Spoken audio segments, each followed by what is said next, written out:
आंदोलन चले थे, आंदोलन चलने के बाद न्याय में जो लड़ाइयाँ हुई थी, जिसको Indira Sahni versus union of India जो कानून बन के जाएगा, उसमें आप आने का प्रयास नहीं करते हो। दोष उनका मत दीजिए, दोष उनका मत दीजिए। है ओबीसी के समाज के लोगों, तुम 5 करोड़ का अपना घर बनाते हो, लेकिन एक संविधान रखने के लिए तुम्हारे पास लाइब्रेरी नहीं रहती है। एक संविधान 5 करोड़ का, मैं चैलेंज के साथ कह सकता हूं कि 5 करोड़ का घर बनेगा, और एक संविधान रखने के लिए, पुस्तकालय बनाने के लिए आप लोग नहीं बनाते हो। अब समय आ गया है कि आप जिस दिन आप अपनी रसोई बनाओ, किचन बनाओ, बैठक बनाओ, उसके साथ साथ एक लाइब्रेरी बनाओ। आप सामाजिक उत्थान पे बात करेंगे, साहित्य पे बात करेंगे, लोकगीत पे बात करेंगे, लोक साहित्य पे बात करेंगे, और सबसे बड़ी बात कि हम अपने पीढ़ी को, आने वाली पीढ़ियों को क्या दे के जा रहे हैं। मैं संगठन की बात, चूंकि आप लोग संगठन चलाने वाले हैं, क्रांतिकारी हैं, मैं उस पर नहीं जाना चाहता हूं।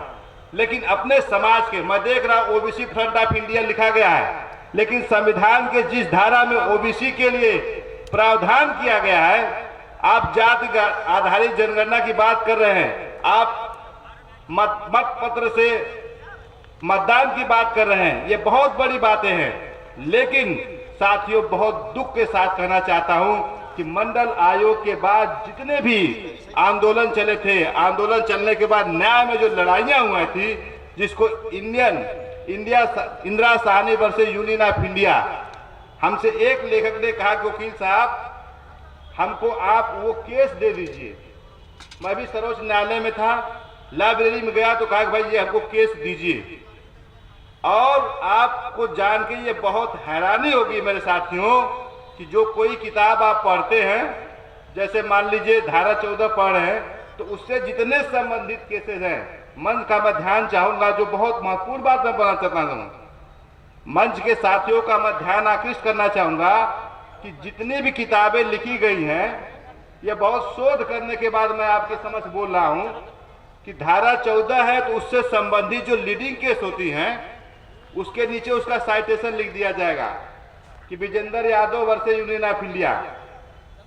इंदिरा साहनी के केस में जब मैंने पीएम बख्शी का बेयर एक्ट अर्थात संविधान को पढ़ा, या जो भारत सरकार का जो संविधान छपता है, मैं गलत नहीं बोल रहा हूं, भारत सरकार का जो संविधान छपता है, उसमें अभी आप 340 और 341 जो ओबीसी से संबंधित धाराएं हैं, उसमें पढ़ेंगे तो इंदिरा साहनी का केस का साइटेशन आपको नहीं मिलेगा, नहीं उससे संबंधित कोई केस ला उसमें बताया जाता है।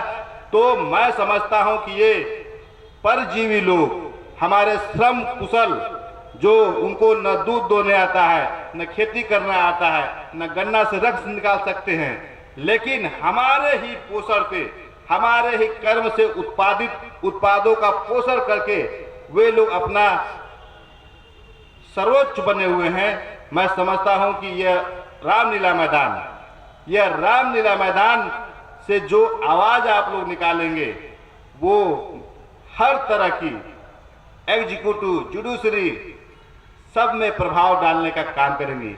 बहुत ही अच्छा सहयोग है कि पूरे देश के संगठन के लोग आज एक साथ आकर रामलीला मैदान पर आकर बहुसंख्यक समाज के लोगों की बात कर रहे हैं। साथियों, यहाँ पे मैं जरूर कहना चाहूँगा कि बहुत से ऐसे फर्जी संगठन बन गए हैं जो दो लोगों को दिशाहीन करने का भी काम कर रहे हैं। उन लोगों से सावधान होने की आवश्यकता है। उनसे सावधान होकर आप तो अपनी जिंदगी जी लिए हैं, आप तो अपनी जिंदगी जी लिए हैं, लेकिन आने वाले पीढ़ियों के लिए आप क्या दे के जाएंगे, यह रामलीला मैदान बताएगा। आदरणीय विजेंद्र जी और सभी संगठन के लोगों को मैं इस बात के लिए धन्यवाद देता हूं कि आप लोगों ने एक बहुत बड़ी मुहिम छोड़ी है। साथियों, मैं अपनी बात को लंबा नहीं करना चाहता हूं, क्योंकि संचालक महोदय ने कह दिया कि जुडिशरी में कैसे अपॉइंटमेंट होगा आपका। दुख के साथ कहना चाहता हूं कि मैं आजमगढ़ के एक बहुत से पिछड़े गांव से आया, यहीं पे संघर्ष किया। आज दिल्ली जुडिशियल एकेडमी से मैं ट्रेंड मीडिएटर हूं। सुप्रीम कोर्ट में जो कुछ लोग होते हैं, उन लोगों में पहला यादव जो है, मैं ट्रेंड मीडिएटर बनने का काम किया। आपके लोग अपने घर पर प्रैक्टिस करेंगे, अपने तहसील में प्रैक्टिस करेंगे, अपने जिले में प्रैक्टिस करेंगे, लेकिन देश की राजधानी से जो कानून बन के जाएगा उसमें आप आने का प्रयास नहीं करते हो। दोष उनका मत दीजिए, दोष उनका मत दीजिए। है ओबीसी के समाज के लोगों, तुम 5 करोड़ का अपना घर बनाते हो, लेकिन एक संविधान रखने के लिए तुम्हारे पास लाइब्रेरी नहीं होती है। एक संविधान 5 करोड़ का, मैं चैलेंज के साथ कह सकता हूं कि 5 करोड़ का घर बनेगा, और एक संविधान रखने के लिए, पुस्तकालय बनाने के लिए आप लोग नहीं बनाते हो। अब समय आ गया है कि आप जिस दिन आप अपनी रसोई बनाओ, किचन बनाओ, बैठक बनाओ, उसके साथ साथ एक लाइब्रेरी बनाओ और ओबीसी समाज से संबंधित लोगों के साहित्य को पढ़ो। तुम्हारे समाज के लोगों ने, गौतम बुद्ध इस धरती से रहे हैं, गौतम बुद्ध ने जो ज्ञान की बातें कही है, पूरी दुनिया के लोग सोने की चादर चढ़ाते हैं विदेशी लोग, लेकिन यहाँ के लोग जाकर जो है कढ़ाई चढ़ाते हो। दोष उनका क्या है? उनका क्या दोष दोगे जब तुम्हारे अंदर ही सारे अवगुण भरे हुए हैं? मैं कहना चाहता हूं, अपने लड़कों को पढ़ने के लिए भेजिए, अपने लड़कों को संघर्ष करने के लिए भेजिए। आप अपने लड़के को कहोगे कि यहीं पर रहो और जज बन जाओगे? सुप्रीम कोर्ट में जज बनने की जो क्राइटेरिया है, सबसे पहले क्राइटेरिया आपकी अपीयरेंस। आप माननीय कोर्ट में आपके कितने जजमेंट हैं, आप कितने आर्टिकल लिखे हैं, आप कौन कौन से केस में प्रस्तुत हुए हैं, हमारे समाज का लोग बताओ। अगर कोई यादव लेखक भी है, उसकी किताब ही नहीं बिकती है, ये किसका दोष है? उन नाटककारों को, नकली लोगों के अनुभव को देख के, उनके नाच गाना के देख को अरबों खरबों आप दे देते हो। डॉक्टर लाल ताकर जी हैं, दुनिया के अच्छे चित्रकार में से एक है। उनकी जब पेंटिंग बन जाए कोई खरीदेगा नहीं। आदरणीय नेताजी खुद कहते अपने भाषण में कि मैं एक ट्रक आई थी किताब, उसमें एक नहीं बिकी। किसी ने इसको रोका है? किसी ब्राह्मण क्षत्रिय ने आपको रोका है कि आप किताब मत पढ़ना? वो जमाना गया जब आपको रामायण या इस तरह से रोका गया था जो है। आज तो आपको कोई रोका नहीं है। देश का संविधान लागू है, उसमें आपको पढ़ने के लिए बात कही गई है। तो जुडिशरी में आपके न होने का कारण तो अनेक कारण हैं ही, उसमें से एक कारण खुद आप लोग हो। क्योंकि मैं यह बात अपने पर अनुभव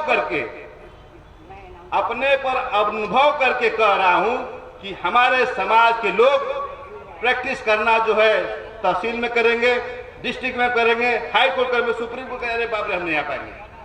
लेकिन आपको ये जानना चाहिए कि माननीय सर्वोच्च न्यायालय के जो भी नियम, आदेश, न्याय निर्णय पारित होते हैं, वो निश्चित रूप से इस देश की कोई भी संस्था हो उस पर लागू होता है। तो इस संवैधानिक कोर्ट में आप लोग आइए, और वह दिन दूर नहीं है कि आपको जुडिशियल अपॉइंटमेंट में जो बनी हुई है, न्यायिक कमेटियां बनी हैं, हमारी प्रतिभा को वो दबा नहीं सकते हैं।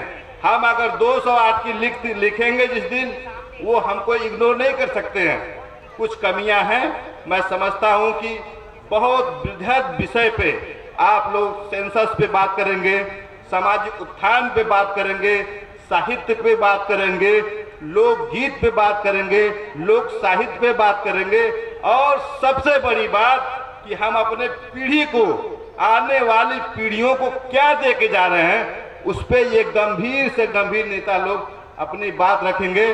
तो मैं समझता हूं कि यह आयोजन पूर्णतः रूप से सफल होगा, और सफल हो की मंगल कामना करता हूं।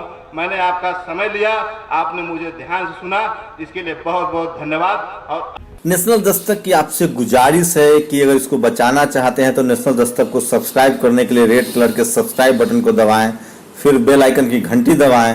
नेशनल दस्तक को बचाने के लिए बहुत जरूरी है कि हर खबर को शेयर करें, लाइक करें, कमेंट जरूर करें।